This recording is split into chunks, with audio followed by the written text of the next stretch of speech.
Hindi ko akalaing darating ang araw na ikukwento ko ang lahat ng ito na parang isa na lang itong alaala. Isang pahina ng buhay na minsan kong kinapitan pero kinakailangan ko ring bitawan. Ako si Elise, at kung may isang bagay akong natutunan sa buhay, iyon ay ang katotohanang hindi lahat ng mukhang perpekto ay totoo.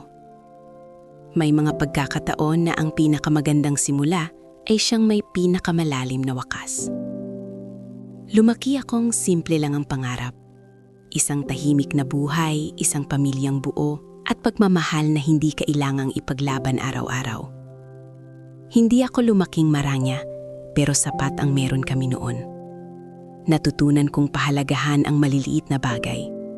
At marahil iyon ang dahilan kung bakit nang makilala ko si Damian, agad akong naniwala na siya na ang sagot sa lahat ng hinihiling ko. Nakilala ko siya sa isang maliit na kafe sa lungsod. Hindi ako sanay sa ganoong lugar, pero nandoon ako noon dahil may interview ako sa malapit.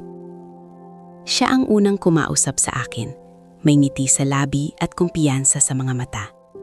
Hindi siya mukhang mayabang sa unang tingin, bagkus ay parang isang lalaking alam kung ano ang gusto niya sa buhay. Nalaman ko kalaunan na isa pala siyang matagumpay na negosyante, may sariling kumpanya at kilala sa mundo ng negosyo. Sa totoo lang, hindi ko iyon agad pinansin. Ang nakita ko lang noon ay isang lalaking mabait sa akin. Sa mga sumunod na linggo, naging mabalas ang pagkikita namin. Sinundo niya ako sa trabaho, dinala sa mga lugar na hindi ko pa nararating at ipinakilala sa mundo na hindi ko kailanman inakalan magiging bahagi ako. Sa bawat pag-uusap namin, lalo ko siyang nakilala. At sa bawat araw na lumilipas, mas lalo akong nahuhulog sa kanya. Hindi ko napansin kung kailan ako tuluyang naniwala na siya na nga ang taong gusto kong makasama habang buhay. Hindi nagtagal, naging opisyal ang relasyon namin. Ipinakilala niya ako sa ilang kaibigan niya, at kahit may ilan na tila may pagdududa sa akin, hindi ko iyon pinansin. Ang mahalaga sa akin noon ay kung paano niya ako tratuhin. At sa panahong iyon, wala akong masabi kundi mabuti. Maalaga siya, palaging nandyan kapag kailangan ko, at tila handang gawin ang lahat para mapasaya ako. Dumating ang punto na inalok niya akong tumira sa bahay niya. Malaki ang bahay. Halos hindi ko alam kung saan ako lulugar sa sobrang laki nito. Sa una, nahirapan akong mag-adjust. Pakiramdam ko hindi ako nababagay sa mundong iyon. Pero sa tuwing nararamdaman kong naliligaw ako, nandyan si Damian para ipaalala sa akin na may lugar ako sa tabi niya. Isang araw, napansin kong may kakaiba sa pakiramdam ko. Madalas akong nahihilo, mabilis mapagod, at tila may nagbabago sa katawan ko. Noong una, inisip kong dahil lang iyon sa stress o sa biglaang pagbabago ng buhay ko. Pero nang hindi na iyon mawala, nagpasya akong magpatingin. Hindi ko makakalimutan ang sandaling iyon. Nakaupo ako sa loob ng maliit na klinik, hawak ang resulta ng test na tila hindi ko agad maintindihan. Nanginginig ang kamay ko habang binabasa ko ang nakasulat. Buntis ako. Sa unang pagkakataon, hindi ko alam kung matutuwa ba ako o matatakot. Pero sa huli, nanayig ang saya. Dahil sa kabila ng lahat, ito ang isa sa mga pangarap ko, ang maging ina. Agad kong sinabi kay Damian ang balita. Akala ko yayakapin niya ako, matutuwa at ipaparamdam sa akin na hindi ako nag-iisa. Sa una, ganoon nga ang reaksyon niya.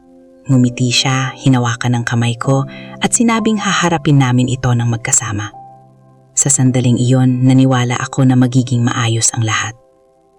Pero habang lumilipas ang mga araw, may mga bagay na unti-unting nagbago. Hindi na siya ganoon kadalas umuwi. Kung dati sabay kaming kumakain, ngayon madalas akong mag-isa sa hapag. Kapag kinakausap ko siya, tila wala siya sa sarili, parang may iniisip na hindi niya masabi sa akin.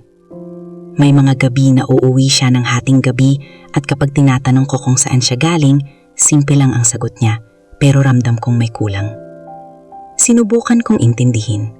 Sinabi ko sa sarili ko na baka pagod lang siya sa trabaho o baka nahihirapan din siyang tanggapin ang malaking pagbabago sa buhay namin. Pinili kong huwag gumawa ng problema. Pinili kong magtiwala, dahil iyon ang ginagawa ng taong nagmamahal. Pero sa kabila ng lahat ng iyon, may bahagi sa akin na hindi mapakali. Isang pakiramdam na hindi ko maipaliwanag pero hindi ko rin kayang baliwalain. Parang may unti-unting nababasag sa loob ko kahit pilit ko itong pinipigilan.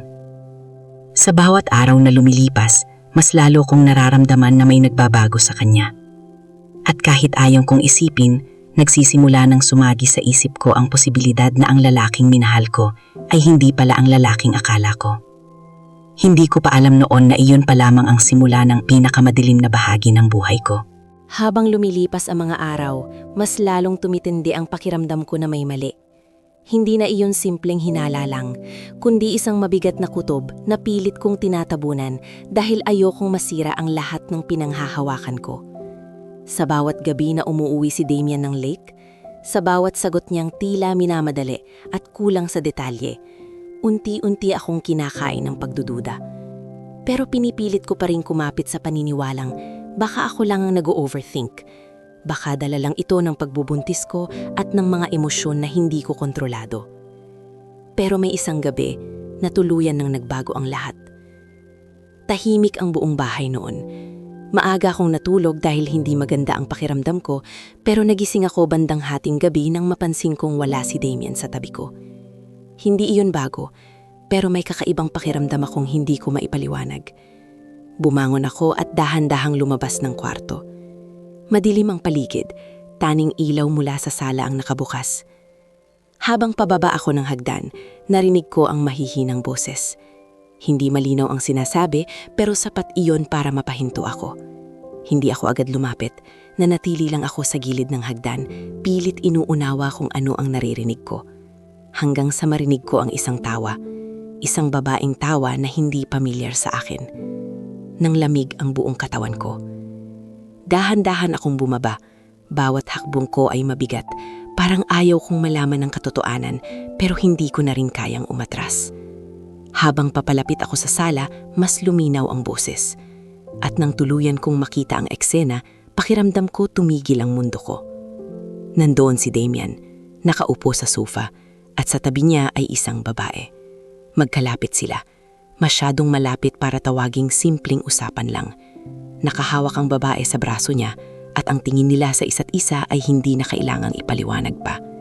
Sa sanduling iyon, parang may malakas na puwersang tumulak sa akin para lumapit. Damian, mahina akong tawag, pero sapat para mapangsin nila ako. Pareho silang napatingin sa akin. Sa mukha ni Damian, walang bakas ng pagkagulat.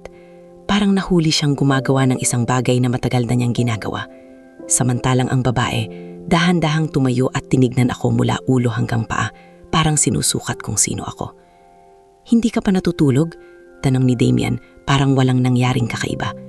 Hindi ako agad nakasagot. Tinitigan ko lang silang dalawa, pilit inuunawa kung totoo ba ang nakikita ko. "Sino siya?" Sa wakas ay nasabi ko, kahit ramdam kong nanginginig ang boses ko. Hindi agad sumagot si Damian. Sa halip tumingin siya sa babae na tila ba hinihintay ang reaksyon nito. Nungiti lang ang babae, isang ngiting may halong pagmamataas, bago siya muling umupo, parang wala akong karapatang magtanong. "Si Vanessa," sagot ni Damian, diretso at walang pataalinlangan, "at wala kang dapat ipag-alala." Parang sinampal ako sa sinabi niya. Wala akong dapat ipag-alala. Nakita ko na ang lahat pero ganun pa rin ang tono niya, parang ako pa ang mali sa sitwasyon. Wala akong dapat ipag-alala. Ulit ko, mas mataas na ang boses ko. "Damian, nasa bahay natin siya. Magkasama kayo. Ano pang ibig mong sabihin na wala akong dapat ipag-alala?" Napabuntong hinga siya, parang naiirita sa tanong ko. "Huwag mo nang palakihin pa, Elise. Hindi ito ang iniisip mo." "Kung hindi ito ang iniisip ko, ano ito?" tanong ko, pilit pinipigil ang luha na gustong kumawala. Hindi na siya sumagot agad. Sa halip, tumayo siya at humarap sa akin. Nakita ko sa mga mata niya ang isang bagay na hindi ko kailanman nakita. Lamig, kawalan ng pakialam at isang uri ng yabang na tila ba hindi siyang dapat ipaliwanag sa akin. "Ganito na lang," sabi niya, malamig ang boses. "Mas mabuti pang malaman mo na rin. Oo, may relasyon kami at matagal na." Parang gumuho ang lahat sa loob ko. Hindi ko alam kung paano ako nakatayo pa. Hindi ko alam kung paano ako humihinga. Ang taing naririnig ko ay ang tibok ng puso ko at ang mga salitang paulit-ulit na sumasaksak sa isip ko. "Matagal na?" halos pabulong kong tanong. "Bago pa kita nakilala," sabat sa usapan. Tumayo siya at lumapit. Parang gusto niyang idiin ang bawat salita. Ako ang nauna sa kanya, ikaw lang ang dumating sa gitna. Napatingin ako kay Damian, umaasang itatanggi niya iyon, pero hindi siya nagsalita. Hindi niya pinagtanggol ang relasyon namin, hindi niya pinili ako. Sa sandaling iyon, nawala ang lahat ng pag-asa ko. Buntis ako, Damian, mahina akong sabi, umaasang kailan paano ay may magbago sa kanya. Anak mo ito. Sandaling natahimik ang paligid, pero ang katahimikang iyon ay hindi dahil sa gulat o pagsisisi, kundi dahil tila iniisip niya kung paano niya haharapin ang sitwasyon nang hindi naaabala ang sarili niya. At ano ngayon? Sagot niya, diretso, walang emosyon. Doon tuluyan ang nabasak ang puso ko. Hindi ko na napigilan ang mga luha ko, pero hindi na ako sumigaw, hindi na ako nagtanong pa, dahil sa sandaling iyon malinaw na sa akin ang lahat. Ang lalaking minahal ko, ang lalaking pinaniwalaan ko, ay hindi pala ang taong akala ko. At ang pinakamasakit sa lahat, pinili niyang sirain ako, kahit alam niyang dala ko ang anak namin. Pagkatapos ng gabing iyon, parang naging ibang tao si Damian sa paningin ko. Hindi na siya ang lalaking minahal ko, kundi isang estrangherong kayang sirain ang lahat nang walang kahit anong pagsisisi. Sa mga sumunod na araw, hindi na niya itinago si Vanessa. Madalas na itong nasa bahay, malayang kumikilos na parang siya ang tunay na may-ari ng lugar, habang ako ay unti-unting nawawalan ng puwang sa sarili kong tahanan. Pinili kong manahimik, hindi dahil wala na akong maramdaman, kundi dahil alam kong wala na akong mapapala sa pakikipagtalo. Sa tuwing titingnan ko si Damian, nakikita ko ang kawalan ng pakialam sa mga mata niya, at sa tuwing naririnig ko ang boses ni Vanessa, parang paalala iyon kung gaano ako naging bulak sa katotohanan. Isang umaga, bigla na lang sinabi ni Damian na may pupuntahan kami. Wala siyang binigay na detalye, basta sinabi niyang kailangan ko raw magpahinga at makalanghap ng sariwang hangin. Sa kabila ng lahat ng nangyari, may maliit na bahagi sa akin na umasa pa rin. Baka ito na ang paraan niya para ayusin ang lahat. Baka may natitira pang konsensya sa kanya. Sumama ako. Mahaba ang biyahe. Tahimik lang ako sa passenger seat habang siya ang nagmamaneho. Walang musika, walang usapan. Taning tunog lang ng makina ng sasakyan at ang mahinang hangin ang naririnig ko. Paminsan-minsan, sisilip ako sa kanya, umasang may makikitang kahit anong emosyon sa mukha niya. Pero wala. Para siyang walang pakialam kung nasaan kami o kung ano ang mangyayari. Pagdating namin sa lugar, doon ko napansin na hindi pala kami nag-iisa. Nandoon si Vanessa. Nakatayo siya malapit sa gilid ng bangin, nakatingin sa malawak na dagat. Nang makita niya kami, nungiti siya, isang ngiting hindi ko maipaliwanag kung saya ba o panunuya. Biglang bumigat ang dibdib ko. Sa sandaling iyon, nawala ang natitirang pag-asa ko na maayos pa ang lahat. Maganda dito, di ba? Sabi ni Damian habang bumababa ng sasakyan. Hindi ako sumagot. Tumingin lang ako sa paligid. Tahimik ang lugar, halos walang tao. Tanging ang malakas na hampas ng alon sa mga bato ang maririnig. Nakakatakot ang katahimikan, parang may tinatagong panganib. Lumapit si Vanessa sa amin, hawak ang sariling braso ni Damian na parang siya ang tunay na kasama nito. Buti naman at pumayag kang sumama, sabi niya sa akin, parang wala lang. Hindi ko siya pinansin. Sa halip tumingin ako kay Damian. Bakit tayo nandito? Tanong ko. Pilit pinananatiling kalmado ang boses ko kahit may kaba na sa dibdib ko. Para matapos na ang lahat, sagot niya. Hindi ko agad naintindihan ang ibig niyang sabihin. Anong ibig mong sabihin? Hindi na siya sumagot. Sa halip, naglakad siya papalapit sa gilid ng bangin. Napilitan akong sumunod kahit bawat hakbang ko ay may kasamang takot na hindi ko maipaliwanag. Naramdaman kong sumunod din si Vanessa sa likod ko. Habang papalapit kami sa gilid, mas lalo kong naririnig ang malakas na alon sa ibabaw. Napatingin ako pababa at nakita ko ang matataas na batong tinatamaan ng tubig. Sa lalim at lakas ng alon, alam kong walang sino mang mahuhulog doon ang basta-basta makakaligtas. Bigla akong kinabahan. Damian, mahina akong tawag. Ano ba talaga? Hindi ko natapos ang sasabihin ko. Sa isang iglap, naramdaman ko ang isang malakas na tulak mula sa likod. Napasigaw ako habang nawawala ng balanse ko. Sa gilid ng mata ko, nakita ko si Vanessa na may malamig na ekspresyon at si Damian na walang kahit anong emosyon sa mukha. Wala kang lugar sa buhay namin, huling narinig kong sabi ni Vanessa at saka ko nahulog. Pakiramdam ko, bumagal ang lahat. Ramdam ko ang hangin na humahampas sa katawan ko habang pabagsak ako. Hindi ko alam kung gaano katagal iyon, pero sa bawat segundo, isang bagay lang ang nasa isip ko, ang anak ko. Anak ko, iyon ang tanging nasabi ko habang papalapit ako sa tubig. Pagbagsak ko sa dagat, parang nabasag ang buong katawan ko sa lakas ng impact. Nalunod ako agad sa malamig na tubig. Sinubukan kong umahon pero tila hinahatak ako pababa ng bigat ng katawan ko at ng alon. Hindi ako marunong lumangoy ng ganoon kalalim at sa bawat galaw ko, mas lalo lang akong napapagod. Huminga ako ng malalim bago tuluyang lumubog pero ang tubig ay pumasok sa bibig at ilong ko. Napapikit ako, pilit lumalaban kahit ramdam kong unti-unting nawawala ng lakas ko. Sa gitna ng kadiliman, nakita ko ang mukha ng anak ko, ang batang hindi ko pa man nahahawakan pero siya na ang nagbibigay sa akin ng dahilan para lumaban. Hindi ako pwedeng mamatay, hindi pa. Pero kahit anong pilit ko, unti-unti nang kumukupas ang lahat. Ang huling bagay na naramdaman ko ay ang malamig na yakap ng dagat at ang bigat ng katahimikan na tila ba tinanggap na ako ng kamatayan. Hindi ko alam kung paano ako nakaligtas. Hindi ko alam kung sino ang magliligtas sa akin. Ang alam ko lang, sa sandaling iyon, iniwan nila akong mamatay. Ako at ang anak ko. Hindi ko alam kung gaano katagal akong nawala sa ulirat. Para akong lumulutang sa pagitan ng dilim at liwanag. Walang malinaw na anyo, walang direksyon.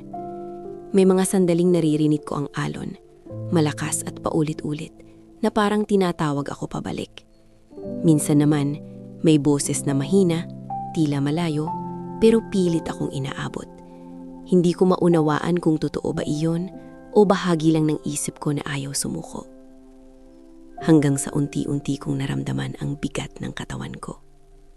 Mabigat ang mga mata ko nang pilitin kong idilat.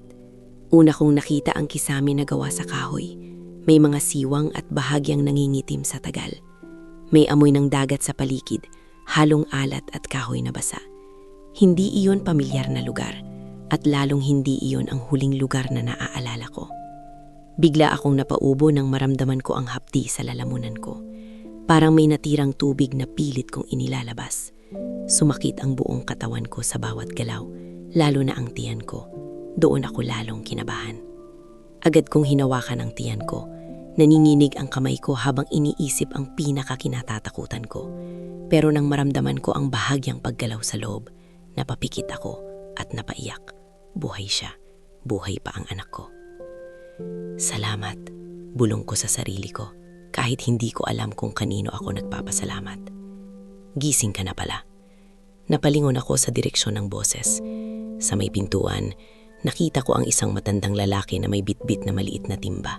Kulubot ang balat niya, bakas ang tagal ng pamumuhay sa ilalim ng araw, at may mga matang tila sanay na sa hirap ng buhay. Dahan-dahan siyang lumapit at inilapag ang timba sa tabi ng higaan ko. Pasalamat ka't naabutan kita, sabi niya, mahina ko ng boses.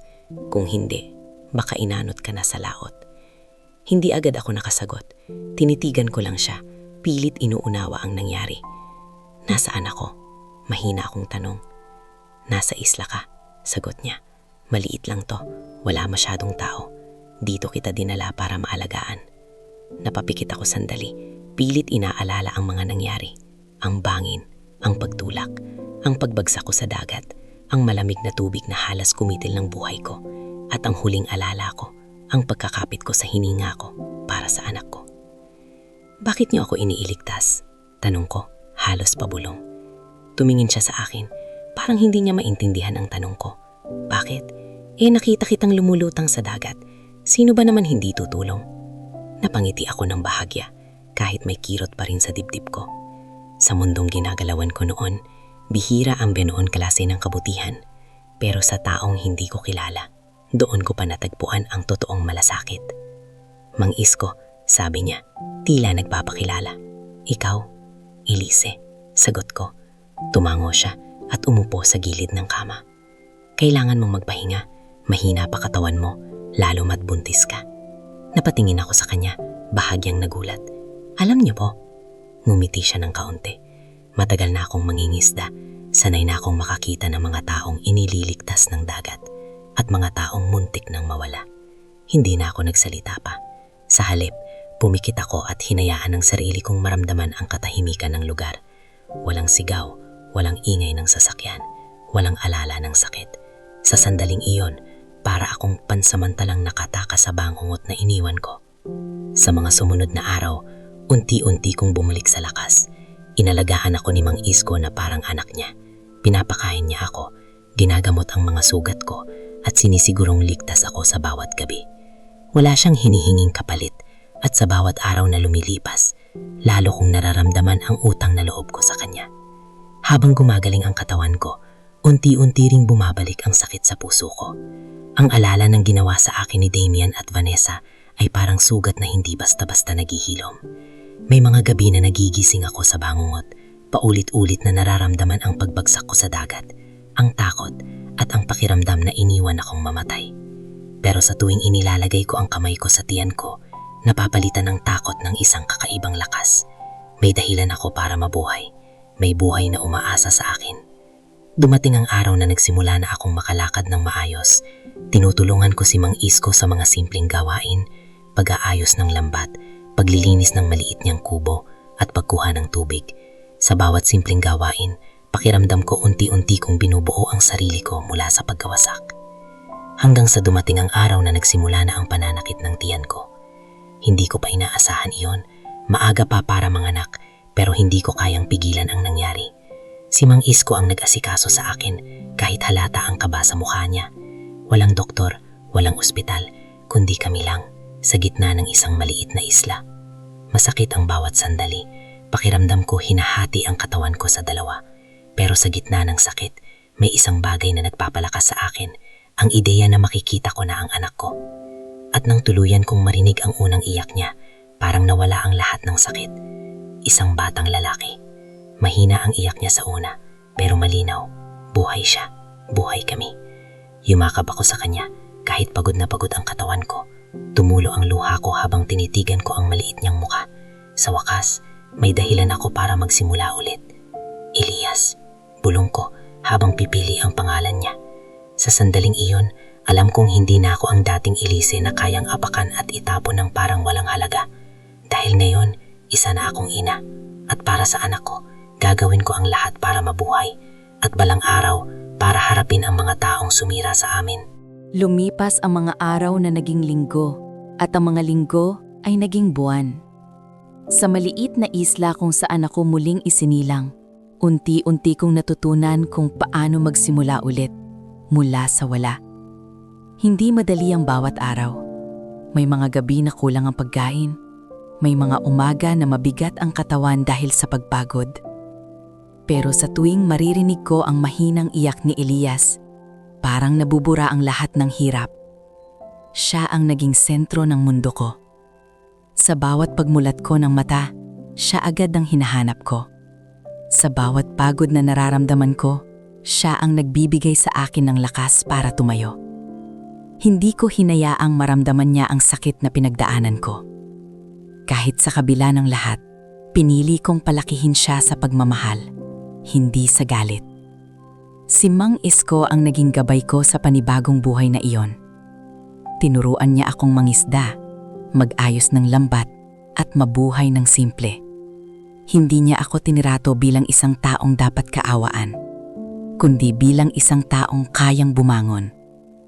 Sa bawat payo niya, unti-unti kong naiintindihan na ang buhay ay hindi laging patas. Pero may kapangyarihan akong baguhin kung paano ko haharapin ang mga nangyari. Habang lumalaki si Elias, mas lalo kong nakikita sa kanya ang dahilan kung bakit ako nakaligtas. May mga mata siyang puno ng inosente at pag-asa. Kapag numingiti siya, parang pinapaalala niya sa akin na hindi pa tapos ang kwento ko. Pero hindi nawawala ang alaala. May mga pagkakataon na habang pinapatulog ko si Elias, biglang babalik sa isip ko ang mukha ni Damian, ang malamig niyang mga mata. Ang sandaling itinulak niya ako, parang wala akong halaga. At kasabay nito, ang mapanuyang ngiti ni Vanessa, na tila ba nasiyahan sa ginawa nila sa akin. Sa tuwing bumabalik ang mga alaala na iyon, nararamdaman ko ang galit na matagal kong pinipigilan. Pero sa halip na hayaan itong kainin ako, pinili kong gamitin ito bilang lakas. Hindi para gumanti agad, kundi para patunayan na hindi nila ako tuluyang nasira. Isang gabi, habang tahimik ang paligid at natutulog si Elias sa tabi ko, napaupo ako at matagal na tumingin sa dilim. Doon ko unang inamin sa sarili ko ang isang bagay na matagal ko nang iniiwasan. Hindi ako mananatili sa isla habang buhay. Alam kong ligtas ako roon. Alam kong doon ako muling nabuo. Pero alam ko rin na may bahagi ng buhay ko na kailangan kong harapin. Hindi ako pwedeng magtago habang buhay. Hindi ako pwedeng manatiling isang anino ng nakaraan ko. kailangan kong bumalik. Hindi para maghiganti dahil sa galit, kundi para makamit ang hustisyang matagal ko nang ipinagkait sa sarili ko. Sa mga sumunod na taon, nagsimula akong maghanda. Hindi agad-agad, kundi paunti-unti. Sa tulong ni Mang Isko, nakipag-ugnayan ako sa mga taong dumaraan sa isla. Mga mangangalakal, mangingisda, at ilang negosyanteng bumibili ng huli sa dagat. Doon ako natutunong makipag-usap, makipagtransaksyon, at unti-unting ipasok ang sarili ko sa mundo ng negosyo kahit sa maliit na paraan. Natutunan kong mag-ipon. Bawat sentimo na kinikita ko, itinatabi ko. Hindi ko ginagastos sa bagay na hindi kailangan. Dahil alam kong balang araw, kakailanganin ko ang lahat ng iyon. Habang lumalaki si Elias, tinuruan ko siyang maging matatag. Hindi ko itinago sa kanya ang hirap ng buhay. Pero hindi ko rin ipinasa sa kanya ang galit ko. Gusto kong lumaki siyang mabuting tao, hindi katulad ng lalaking sumira sa amin. Ma, bakit tayo nandito? Minsan niyang tanong habang nakaupo kami sa tabing dagat. Ngumiti lang ako at hinaplos ang buhok niya. Dahil dito tayo nagsimula ulit, sagot ko. At balang araw, pupunta tayo sa mas magandang lugar. Hindi niya pa lubos na naiintindihan ang ibig kong sabihin. Pero nakita ko sa mga mata niya ang tiwala. At sapat na iyon para sa akin. Sa paglipas ng panahon, hindi ko na nararamdaman ng parehong sakit na dati kong dala. Hindi na ako ang babaeng umiiyak sa bawat alaala. Hindi na ako ang babaeng natatakot sa bawat hakbang. Sa halip, naging isang ina ako na handang gawin ang lahat para sa anak niya. At sa bawat araw na lumilipas, mas lalo kong nararamdaman na papalapit na ako sa panibagong yugto ng buhay ko. Isang yugto na hindi na ako ang biktima, kundi ang babaeng handang harapin ang nakaraan. Hindi para sirain ng iba, kundi para buuin ang sarili niyang matagal nang minasak. At sa puso ko, alam kong darating ang araw na iyon. Hindi na ako babalik bilang si Elise na mahina. Babalik ako bilang isang taong hindi nila kayang apakan kailanman. 10 taon nang lumipas na parang isang mahabang laban na tahimik kong hinarap araw-araw. Hindi madali ang bawat hakbang, pero sa bawat taon na dumaan, mas lalo kong nakilala ang sarili ko.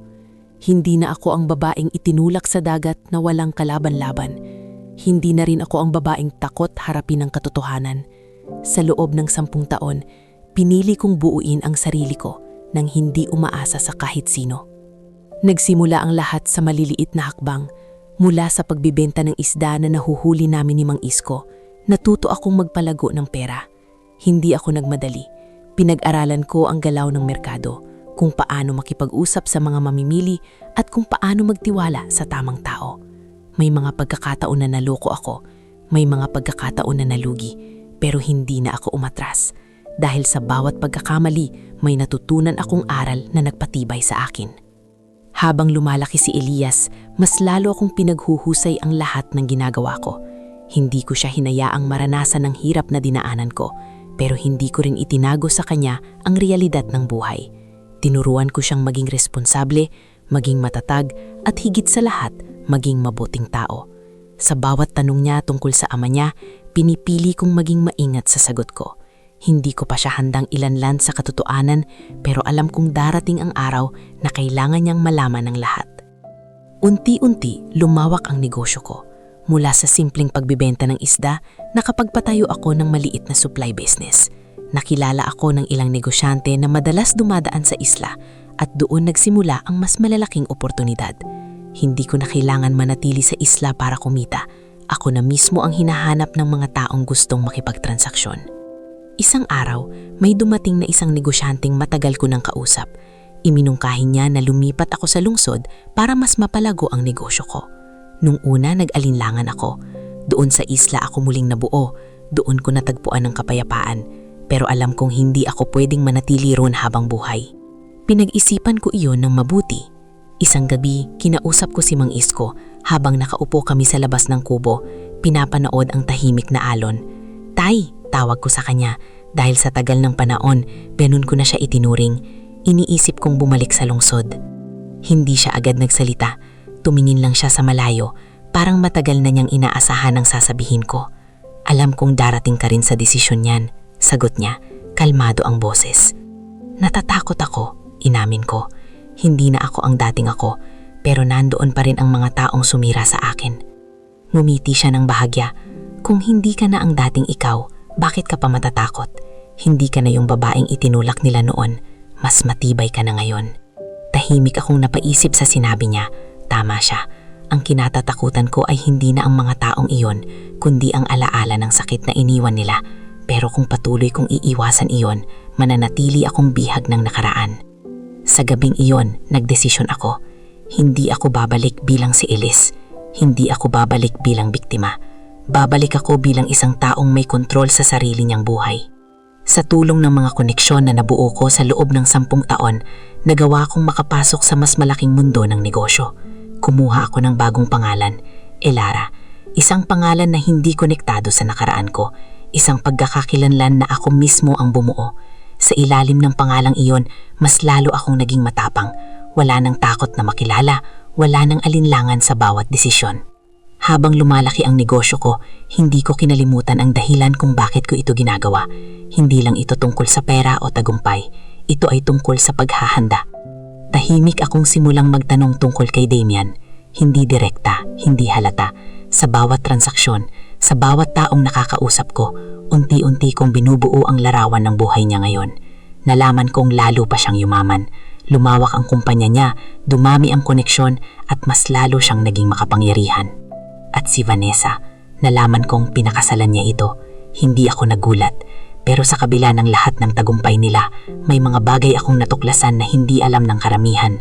May mga illegal na transaksyon, may mga lihim na hindi dapat lumabas, at may mga taong handang magsalita kung bibigyan ng tamang pagkakataon. Hindi ako nagmadali, hindi ako nagpadala sa galit. Sa halip, pinili kong mag-ipon ng ebidensya. Pinag-aralan ko ang bawat galaw nila, ang bawat kahinaan, ang bawat pagkakataon na pwede kong gamitin sa tamang oras. Hindi na ito simpleng paghihigante, isa na itong laban para sa hustisya. Sa bawat araw na lumilipas, mas lalo kong nararamdaman na papalapit na ang oras. At sa pagkakataong ito, hindi na ako ang hahabulin ng takot, ako na ang haharap. At kapag dumating ang araw na iyon, sisiguraduhin kong hindi na nila muling kayang gawin sa iba ang ginawa nila sa akin. Dahil ngayon, hindi na ako ang babaeng itinulak sa dagat. Ako na ang babalik mula sa kailaliman, handa na sa lahat. Ang pagbabalik ko sa lungsod ay hindi kasing ingay ng inaasahan ko. Walang dramatikong eksena, walang nakakakilala sa akin, at higit sa lahat, walang nakakaalam na ang babaeng matagal na nilang iniisip na patay na ay narito na muli. Sa ilalim ng pangalang Elara, pumasok ako sa mundong minsan akong tinapon palabas, pero ngayon, ako na ang may kontrol sa bawat hakbang. Unang beses kong muling makita ang lungsod matapos ang 10 taon, parang may halo itong pamilyar at estranghero. Marami nang nagbago, mas matataas na gusali, mas mabilis ang takbo ng buhay, at mas lalong naging komplikado ang mundo ng negosyo. Pero sa kabila ng lahat, naroon pa rin ang ugat ng mga taong katulad ni Damian, mga taong lumalago hindi lang sa sipag, kundi pati sa pananamantala. Hindi ako nagmadali. Hindi ko agad siya hinarap. Sa halip, sinimulan ko sa pinakaloob ng sistema niya. Gamit ang koneksyon na nabuo ko sa mga nakaraang taon, nagpakilala ako bilang isang investor na may interes sa pagpapalawak ng mga negosyo sa logistics at supply chain. Hindi ako basta pumasok. Pinag-aralan ko muna ang kumpanya niya, ang mga galaw nito, at kung saan ako maaaring pumasok nang hindi nagiging kahina-hinala. Sa bawat hakbang, sinigurado kong walang bakas ang tunay kong pagkakatao. At dumating ang araw na inaasahan ko. Isang meeting ang itinakda sa opisina ni Damian. Habang nakaupo ako sa loob ng kotse, ilang sandali akong tumingin sa salamin. Hindi ko nakilala ang babaeng nakatingin pabalik sa akin. Wala na ang takot sa mga mata niya. Wala na rin ang pag-aalinlangan. Ang natira na lang ay isang matibay na determinasyon. Pagpasok ko sa gusali, sinalubong ako ng malamig na hangin mula sa aircon at ang tahimik na galaw ng mga empleyado. Walang nakapansin sa akin, at iyon ang husto ko. Tahimik, kontrolado, at walang emosyon. Pagdating ko sa conference room, nandoon na siya. Si Damian. Nakaupo siya sa dulo ng mesa, kausap ang ilang kasamahan niya. Mas tumanda siya, pero naroon pa rin ang parehang aura ng kayabangan at kumpiyansa. Sa unang tingin, parang wala namang nagbago sa kanya. Pero para sa akin, malinaw na malinaw. Ito ang lalaking minsang nagtangkang pumatay sa akin. Napatingin siya sa akin nang pumasok ako. Sandali lang iyon, pero sapat para makita ko ang bahagyang pagkunot ng noo niya. Hindi niya ako nakilala. Para sa kanya, isa lang akong bagong mukha sa mundo niya. At ikaw si... Tanong niya habang inaabot ang kamay niya. Elara, sabot ko. Mahinahon ng boses habang tinatanggap ang pakikipagkamay niya. Sa sandaling iyon, ramdam ko ang lamig ng kamay niya. Pareho pa rin. Walang init, walang malasakit. Ikaw pala ang investor na sinasabi nila, sabi niya. Bahagyang ngumiti. Narinig ko na interesado kang makipag-partner sa amin. Tumanggo ako. Oo, nakita ko ang potensyal ng kumpanya ninyo. Habang nagpapatuloy ang meeting, tahimik kong pinagmamasdan ang bawat galaw niya. Kung paano siya magsalita, kung paano niya kontrolin ang usapan, at kung paano niya ipakita ang sarili niya bilang isang leader. Para sa ibang tao, kahangga-hangga iyon. Pero para sa akin, isa lang itong maskara. Sa gitna ng usapan, napansin ko ang pagpasok ng isang pamilyar na mukha. Si Vanessa. Mas elegante na ang itsura niya na yon. Halatang nakasanayan niya na ang marayang buhay. Lumapit siya kay Damian at may ibinulong.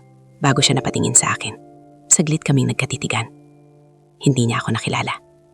Ngumiti lang siya, isang formal na ngiti na walang kahulugan, bago siya umupo sa kabilang side ng mesa. Para sa kanya, isa lang akong ordinaryong business partner. Pero sa loob ko, ramdam ko ang bahagyang pag-ikting ng emosyon ko. Hindi galit, hindi na, kundi isang tahimik na paalala kung bakit ako narito. Nagpatuloy ang meeting na parang walang nangyayari. Pinakusapan namin ang mga plano, ang mga numero at ang posibleng partnership. Sa bawat sagot ko, sinigurado kong kontrolado ang bawat salita. Hindi ako nagkamali, hindi ako nagpakita ng kahit anong emosyon na maaaring magpahiwatig ng higit pa sa isang simpleng negosyante. Pagkatapos ng meeting, inalok ako ni Damian na ipakita ang ibang bahagi ng kumpanya niya. Sumama ako, kahit alam kong iyon ang mas maglalapit sa amin. Habang naglalakad kami sa hallway, napansin kong mas madali na ngayon para sa akin na tumingin sa kanya nang hindi naninginig ang puso ko. Hindi ka ba taga rito? Tanong niya bigla. Hindi, sagot ko. Matagal na akong nasa ibang lugar. Tumanggo siya, parang hindi interesado sa detalye. Maganda ang naging progress mo para sa isang investor na hindi taga rito. Bahagya akong umiti. Natutunan ko lang kung paano makipagsabayan. Sandali siyang natahimik. I like that, sabi niya. Mga taong marunong lumaban ang gusto kong katrabaho. Sa loob-loob ko, may kakaibang irony ang sinabi niya. Kung alam lang niya kung gaano ako kalakas lumaban, lalo na laban sa kanya. Sa araw na iyon, hindi ko siya hinarap bilang Elise. Hindi ko siya kinumpronta. Hindi ko ipinakita ang galit ko. Dahil hindi pa iyon ang tamang oras. Sa halip, pinili kong manatili sa anino. Pinili kong maging bahagi ng mundo niya nang hindi niya nalalaman na ako ang sisira nito. At sa bawat hakbang na ginagawa ko, mas lalo kong nararamdaman na malapit na ako makarating sa puntong matagal ko nang hinihintay. Hindi na ako ang biktima. Ako na ang magiging dahilan ng pagbabagsak niya. Sa mga sumunod na linggo matapos ang unang pakikita namin ni Damian bilang si Elara, mas lalo akong naging bahagi ng sistema niya. Hindi ako nagpakita ng kahit anong pagmamadali. Sa halip, pinili kong maglakad ng dahan-dahan, sigurado sa bawat hakbang. Sa mundo ng negosyo, hindi lakas ang pinakamahalaga, kundi tiyempo. At iyon ang pinaghahandaan ko sa loob ng 10 taon. Sa ilalim ng partnership na ipinakita ko, nagkaroon ako ng access sa ilang bahagi ng operasyon ng kumpanya niya. Hindi lahat, pero sapat para makita ang mga bitak sa pundasyon niya. Sa una, mukhang maayos ang lahat. Malinis ang papeles, organisado ang sistema, at tila walang bahid ng anomalya. Pero habang mas lumalalim ako, doon ko nakita ang mga bagay na hindi nakikita ng karamihan. May mga transaksyon na hindi dumadaan sa tamang proseso. May mga account na hindi nakapangalan sa kumpanya pero konektado sa galaw ng pera nila. At higit sa lahat, may mga taong tahimik na sumusunod sa utos ni Damian nang hindi nagtatanong. Hindi ako nagmadali na ilantad iyon. Sa halip, kinausap ko ang mga tamang tao. May ilang empleyado na matagal nang nagtatrabaho sa kumpanya pero halatang may takot sa mata. Hindi ko sila direktang tinanong. Sa halip, pinakinggan ko sila sa mga simpleng usapan. Sa bawat kwento nila, may mga puraso ng katotohanan na unti-unting bumubuo sa mas malaking larawan. Isang gabi, may nakausap akong dating accountant ng kumpanya.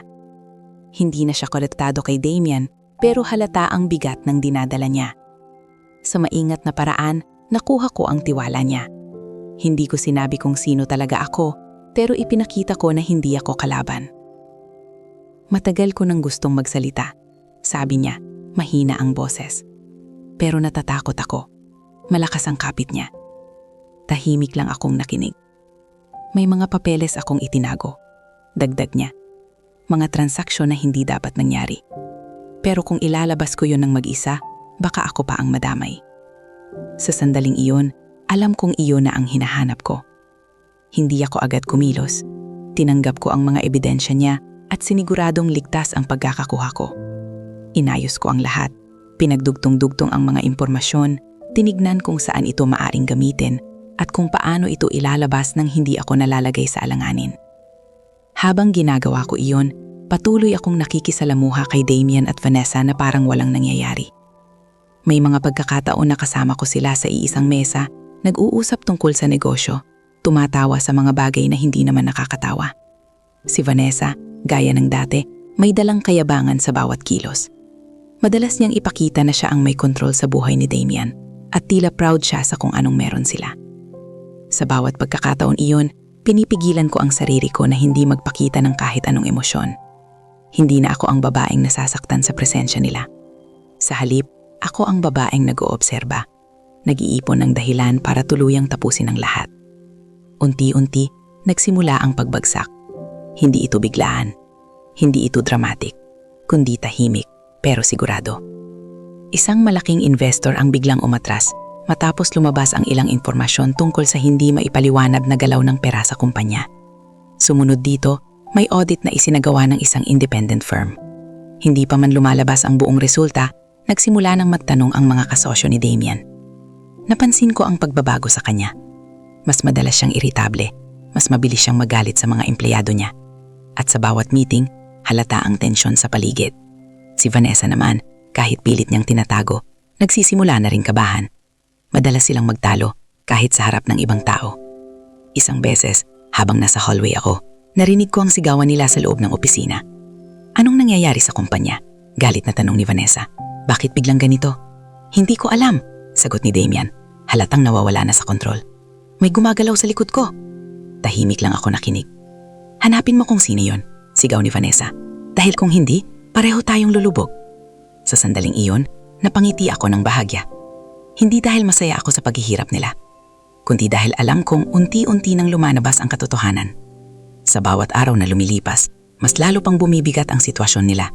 Dumami ang investigasyon, dumami ang tanong, at unti-unting nawawala ang tiwala ng mga taong nakapaligid sa kanila. At sa gitna ng lahat ng iyon, nanatili akong tahimik. Hindi ako nagpakita ng kahit anong koneksyon sa nangyayari. Para sa kanila, isa lang akong investor na nagmamasid sa sitwasyon. Pero sa likod ng lahat, ako ang naglatag ng mga piraso ng katotohanan na ngayon ay sumisira sa mundong binuo nila. Hindi ko naramdaman ang galit na inaasahan ko. Ang naramdaman ko ay katahimikan. Isang uri ng kapayapaan na matagal ko nang hinahanap. Dahil sa wakas, hindi na ako tumatakbo mula sa nakaraan ko.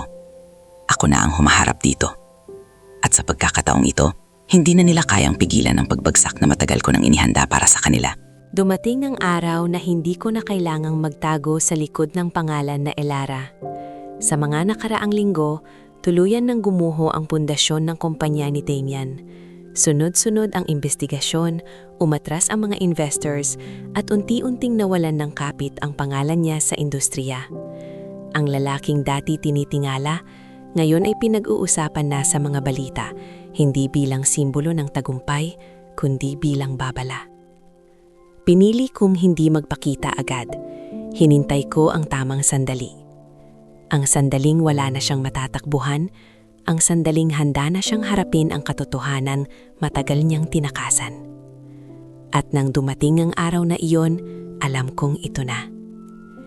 Nagpaset ako ng meeting sa kanya, hindi bilang investor, kundi bilang isang taong may hawak ng huling piraso ng katotohanan. Tinanggap niya ang meeting marahil dahil desperado na siyang makahanap ng solusyon sa problemang kinakaharap niya. Pagpasok ko sa opisina niya, ibang-iba na ang itsura ng lugar. Wala na ang dating kumpiyansa na nararamdaman ko sa bawat sulok. May bigat sa hangin, Parang bawat pader ay may dalang tensyon. At sa gitna ng lahat, nandoon siya, si Damian. Mas payat siya kaysa dati. May bakas ng pagod sa muka at ang mga mata niya ay hindi na kasing talas ng dati. Nang makita niya ako, tumayo siya agad, halatang pilit na binubuo ang sarili niya. "Elara," sabi niya, pilit ang ngiti. "Salamat sa pagpunta." Hindi ako agad umupo. Tinitingan ko lang siya sandali. Pinapakiramdaman ang sarili ko. Wala na ang galit, wala na ang sakit. Ang natitira na lang ay isang malinaw na layunin. "Hindi ako narito bilang Elara," sagot ko, kalmado ang boses. Napakunot ang noo niya. "Anong ibig mong sabihin?" Dahan-dahan akong umupo sa harap niya. Sandaling katahimikan ang bumalot sa amin. At sa unang pagkakataon matapos ang 10 taon, hinayaan kong makita niya ang totoo kong pagkakatao. "Elise," sabi ko. Sa isang iglap, nagbago ang ekspresyon niya. Parang nawalan siya ng hangin. Hindi siya agad nakapagsalita. Tila ba hindi niya matanggap ang narinig niya. Hindi, imposible." Bulong niya, umatras ng bahagya. Ngumiti lang ako ng kaunti. "Akala mo patay na ako, di ba?" Tahimik siya, pero ang mga mata niya ang nagsalita para sa kanya. Nandoon ang takot, ang gulat, at ang unti-unting pagguguho ng mundo niya. "Paano ka?" Hindi niya natapos ang tanong. "Buhay pa ako," sagot ko. "At hindi lang ako, may isa pang nakaligtas." Doon ko inilabas ang litrato ni Elias. Isang simpleng larawan ng batang nakangiti, puno ng buhay. Inilapag ko iyon sa mesa sa pagitan namin. "Ito ang anak mo." Hindi siya agad kumilos. Tinitingan niya ang larawan. Parang hindi niya alam kung paano tatanggapin ang nakikita niya. Nang sa wakas ay iniangat niya ang tingin niya sa akin. May luha na sa mga mata niya. "May anak tayo," mahina niyang talong. Tumango ako. Isang batang lumaki ng walang ama. Isang batang hindi mo man lang binigyan ng pagkakataong mabuhay dahil pinili mong itapon kami. Napayuko siya, hawak ang ulo niya. Hindi ko alam." Bulong niya, nalinginig ang boses. "Hindi mo alam," ulit ko, pero hindi nagalit ang tono ko. Hindi mo lang piniling malaman." Tahimik siya. "At si Vanessa?" tanong ko. Parang natula siya sandali bago sumagot. "Wala na kami," sabi niya, mahina. Simula nang magsimula ang lahat ng problema, iniwan niya ako. Hindi ako nagulat. Hindi iyon ang mahalaga sa akin. "Humihingi ako ng tawad, Elise," bigla niyang sabi. "Alam kong wala akong karapatan, pero patawarin mo ako." Tiningnan ko siya ng diretso. Sa loob ng maraming taon, inisip ko kung ano ang mararamdaman ko sa sandaling ito. Akala ko, sasabog ako sa galit. Akala ko, gugustuhin kong iparamdam sa kanya ang lahat ng sakit na dinanas ko. Pero hindi. Ang naramdaman ko ay katahimikan. "Hindi ko kailangan ng tawad mo para magpatuloy," sagot ko. "At hindi rin ako narito para sirain ka." Nagulat siya sa sinabi ko. "Nakuha ko na ang kailangan ko," dagdag ko. "Hustisya, hindi paghihiganti." Tumayo ako at kinuha ang litrato ni Elias. Hindi kita pipilitin na maging bahagi ng buhay niya dahil ang pagiging ama ay hindi hinihingi, pinipili yan. Humakbang ako palayo, pero bago ako tuluyang lumabas, huminto ako sandali. "Pero sana," sabi ko, "hindi na siya nililingon. Matutunan mong harapin ang ginawa mo dahil kahit gaano kalayo ang marating mo, hindi ka makakatakas sa sarili mong konsensya." At sa wakas, iniwan ko siya. Hindi bilang babaeng sinakdan niya, kundi bilang babaeng bumangon, lumaban, at piniling maging mas matatag kaysa sa sakit ng nakaraan. Habang palabas ako ng gusali, ramdam ko ang gaan sa dibdib ko. Hindi dahil natalo ko siya, kundi dahil napalaya ko na ang sarili ko mula sa lahat ng humawak sa akin sa nakaraan. At sa unang pagkakataon matapos ang lahat, tunay akong nakahinga. Paglabas ko ng gusaling iyon, hindi na ako lumingon pa. Wala na akong kailangang balikan. Ang lungsod na minsang naging saksi sa pagbagsak ko, ngayon ay naging lugar kung saan ko tuluyang pinakawalan ang lahat ng sakit na matagal kong dinala. Sa bawat hakbang ko palayo, ramdam ko ang gaan na hindi ko naramdaman sa loob ng 10 taon. Hindi ako nagmadali umuwi. Naglakad lang akong tahimik, hinahayaan ang sarili kong namnamin ang sandaling iyon. Wala nang takot, wala nang galit, at higit sa lahat, wala nang tanong na hindi ko masagot. Nakuha ko na ang hustisyang matagal kong ipinaglaban, pero mas mahalaga roon, nakuha ko na rin ang kapayapaan na matagal kong hinanap.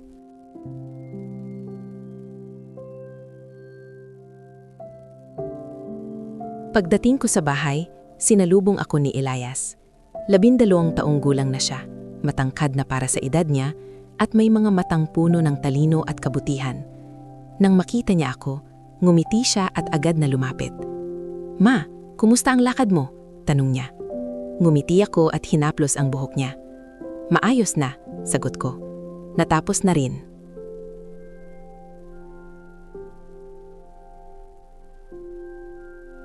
Hindi niya agad naintindihan ang ibig kong sabihin, pero nakita ko sa mga mata niya ang tiwala. Hindi na niya kailangang malaman ang lahat ng detalye para maramdaman na may nagbago sa akin. Bata pa siya, pero sapat na ang pagiging matalino niya para makita ang katahimikan sa loob ko.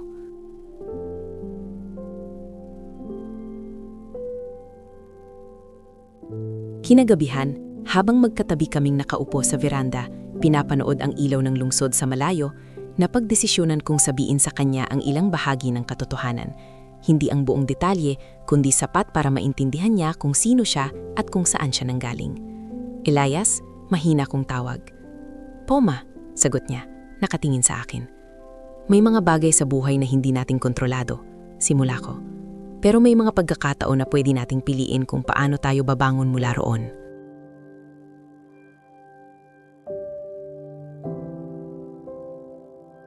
Tahimik siyang nakinig. "Ang tatay mo?"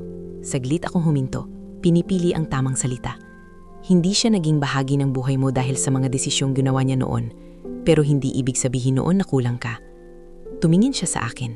Walang galit, walang lungkot, kundi simpleng pag-unawa. "Okay lang po, Ma," sabi niya. "Ikaw naman po nandito."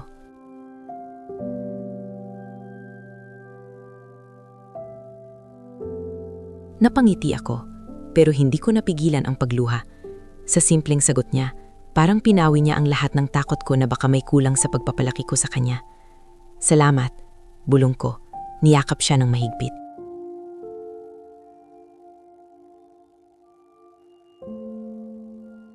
Sa mga sumunod na araw, nagpatuloy ang buhay namin ng mas magaan. Hindi na ako bumalik sa nakaraan ko. Hindi ko na sinubukang alamin kung ano ang nangyari kay Damian o kay Vanessa. Para sa akin, tapos na ang bahagi ng kwento nila sa buhay ko. Mas punili kong ituon ang oras ko sa kung ano ang meron ako ngayon.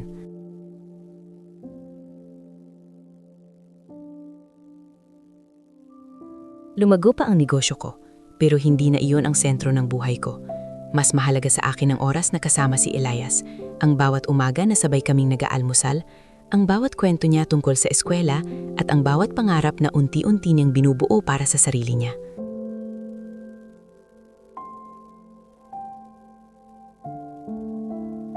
Paminsan-minsan, bumabalik kami sa isla kung saan nagsimula ulit ang buhay ko.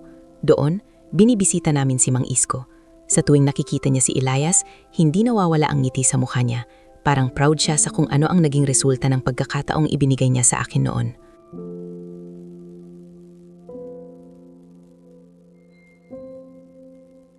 Isang hapon, habang nakaupo ako sa tabing dagat, pinapanood ang paglubog ng araw, napaisip ako sa lahat ng nangyari sa buhay ko. Kung hindi ako itinulak noon, marahil hindi ko makikilala ang sarili kong lakas. Kung hindi ako nawala ng lahat, hindi ko rin matututunang bumuo muli mula sa wala.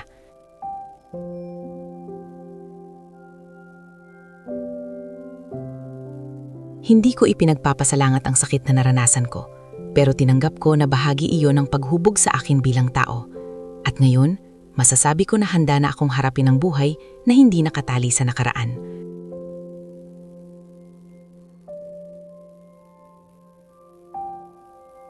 Ang kwento ko ay hindi tungkol sa paghihigante. Ito ay tungkol sa pagbangon.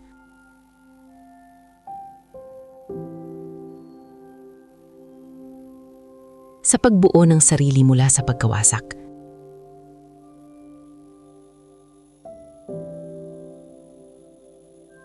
At sa pagpili na maging mas mabuti, hindi dahil sa gusto mong patunayan ang sarili mo sa iba, kundi dahil alam mong karapat-dapat ka sa isang buhay na buo at payapa.